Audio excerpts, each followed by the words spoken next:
Morning! Gising na tayo. Nakatulog kahit papano. Nandito tayo sa Copenhagen Airport.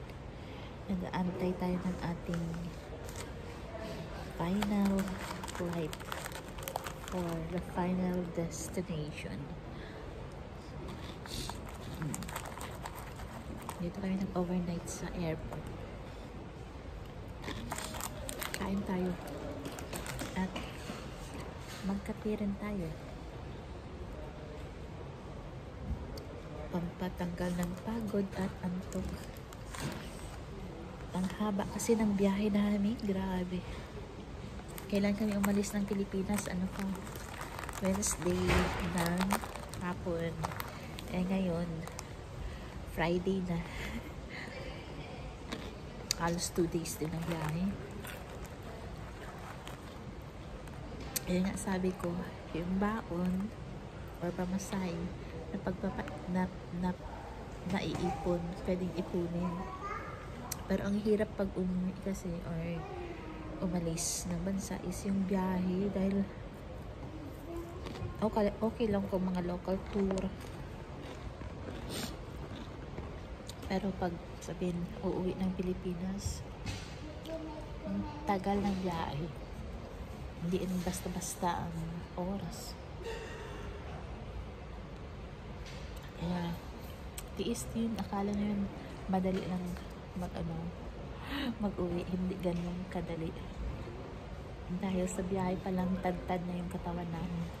Tad-tad na yung katawan namin, tad-tad rin ang bulsa namin. Kaya, sana maintindihan ng mga nasa Pinas na pag may mga pamilya, kaibigan na umuwi, hindi lang basta-basta umuwi yan.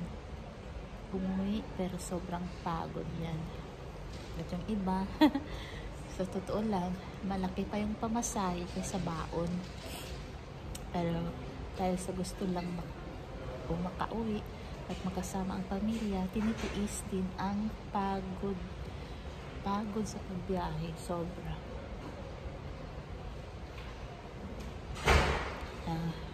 Hindi lang basta-basta ang sabihin natin umuwi ng Pilipinas para magbakasyon.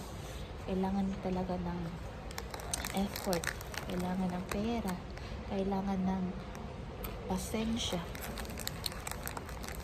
Kaya sa amin, ilang sakay kami, 3.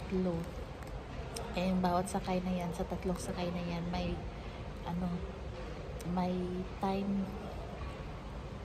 na ang haba ng tambay sa airport to airport. Kaya sobrang tagal, nakakapagod. Pero importante, nakakauwi at nag-enjoy kahit papaano. Kasama ang pamilya, ganun. Kumakain ako, pampalipas ng oras. Nung anak ko sobrang pagod, tulog siya dyan.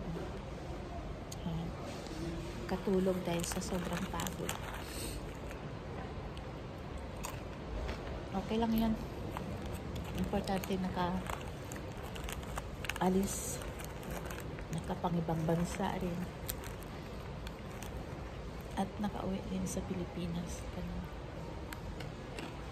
Early morning pa lang dito, 4 AM Europe time.